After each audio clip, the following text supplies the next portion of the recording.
পাকিস্তানক মুকলিকৈ সমৰ্থন কৰাৰ পিছতেই ভাৰতত এতিয়া তুৰ্কী আৰু আজাৰবাইজান বয়কট কৰাৰ জোৱাৰ উঠিছে।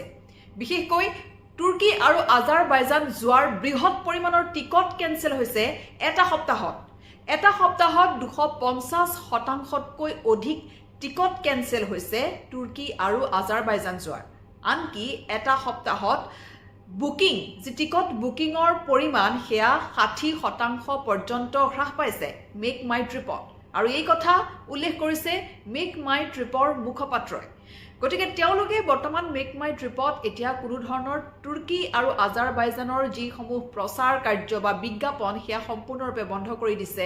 আৰু যিসমূহ অফাৰ সাধাৰণতে গ্ৰাহকক দিয়া হয়, পৰ্যটকক দিয়া হয়, সেই অফাৰো ইতিমধ্যে বন্ধ কৰি দিয়া হৈছে। কাৰণ যি ধৰণে তুৰ্কী আৰু আজাৰবাইজান বয়কট কৰাৰ যি ধৰণৰ এটা পৰিৱেশ বৰ্তমান ভাৰতবৰ্ষত দেখা গৈছে, গতিকে হয়তো এই পৰিমাণ যিটো পৰ্যটক তালৈ যোৱাৰ যিটো পৰিমাণ হয়তো সেয়া আৰু হ্ৰাস পোৱাৰ সম্ভাৱনা আছে।